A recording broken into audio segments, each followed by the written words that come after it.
বিগত ফ্যাসিস্ট আওয়ামী লীগের সবচেয়ে ভয়ানক দুইটা ন্যারেটিভ ছিল। নাম্বার ওয়ান, খুব মনোযোগ দেন। এক নাম্বার ন্যারেটিভ কি ছিল জানেন?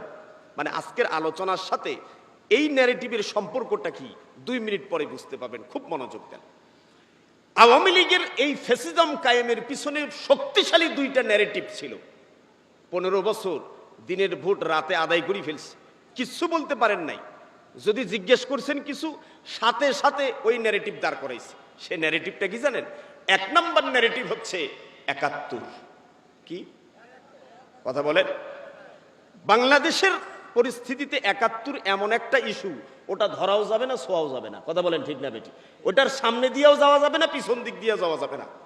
কথা কয় না? 71 হচ্ছে তাদের শোষণের একমাত্র হাতিয়ার। কথা বলেন ঠিক না বেটি? আপনি কিছু বলতে গেলেই আপনাকে 71-এর বিরোধী বানাই দিবে। কথা বলেন ঠিক না বেটি?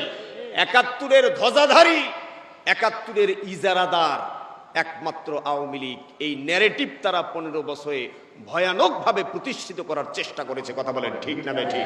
অথচ আওয়ামী লীগে যে পরিমাণ রাজাকার অন্য কোন দলে ওই পরিমাণ রাজাকার নাই। কথা বলেন ঠিক না বেটি? আচ্ছা, 2 নাম্বার যে ন্যারেটিভটা আজকের আলোচনার সাথে অত্যন্ত সঙ্গতিপূর্ণ, সেই ন্যারেটিভটা কি জানেন? আওয়ামী লীগের সেই ন্যারেটিভটার নাম হলো উন্নয়ন। কি বললাম? কথা বলেন। আপনি একজন আওয়ামী লীগকে জিজ্ঞেস করবেন, মানে এই 15 বছর আগে দিনের ভোট রাতে আদায় করে ফেলছে, আপনি যদি বলেন যে ভাই এটা কোনো কাজ হইল, উনি আপনাকে ঘুরি কি জবাব দিবে জানেন? উনি বলবে, আরে ভাই কি হয়েছে, তা দেশে উন্নয়ন হয়েছে তো।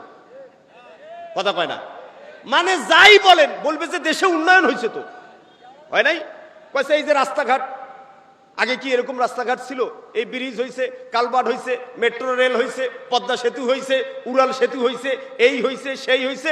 উন্নয়ন, উন্নয়ন আর উন্নয়ন ছাড়া কিছুই নাই। কথা বলেন ঠিক না বেঠিক? এই উন্নয়ন ছিল তাদের টিকে থাকার হাতিয়ার। কথা বলেন ঠিক না বেঠিক? আমার ভাইয়েরা মনোযোগ দেন, অত্যন্ত মজার বিষয় শোনেন। কেন আওয়ামী লীগের উন্নয়নের ন্যারেটিভটাকে সামনে নিয়ে এসেছি জানেন? আজ থেকে 1500 বছর আগে একই রকম ন্যারেটিভ প্রতিষ্ঠা করেছিল আবু জেহেল এবং তার দলের লোকেরা।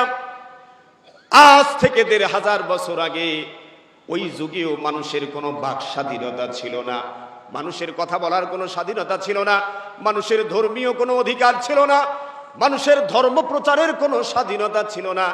এমনকি আমার নবী, বিশ্ব নবী একা একা নামাজ আদায় করেছে, এরপরেও বিশ্ব নবীর উপরে ওই নারী ভুঁড়ি, উটের নারী ভুঁড়ি চাপিয়ে দেওয়া হয়েছে। কথা বলেন ঠিক না বেঠিক?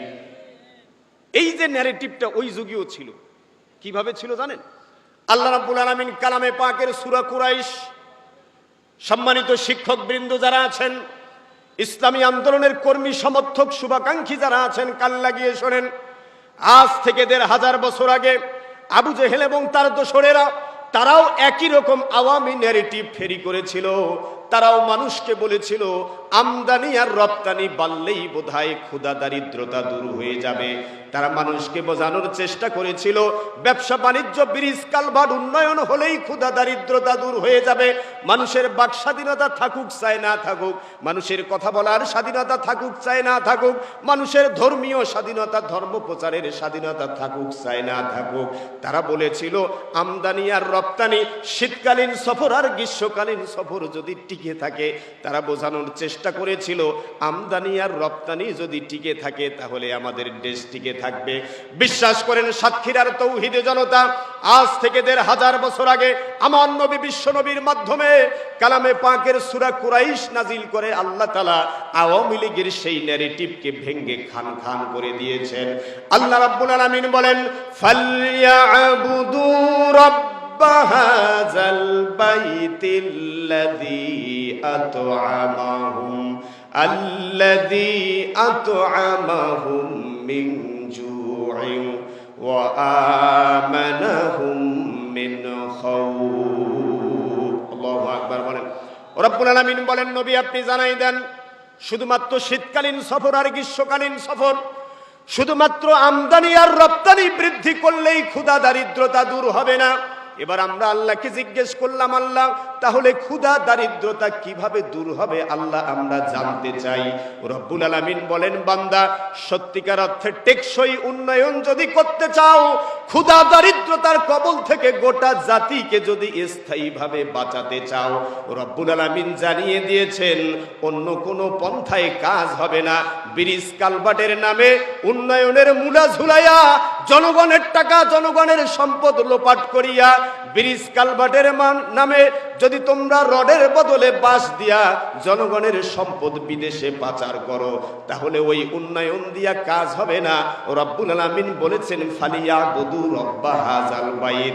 সত্যিকারের উন্নয়ন যদি পেতে চাও, সত্যিকারের ক্ষুধা দারিদ্রতা মুক্ত বাংলাদেশ যদি বিনির্মাণ করতে চাও, তাহলে জীবনের সকল ক্ষেত্রে কাবার মালিকের দাসত্ব গ্রহণ করতে হবে। জোরে বলেন সুবহানাল্লাহ।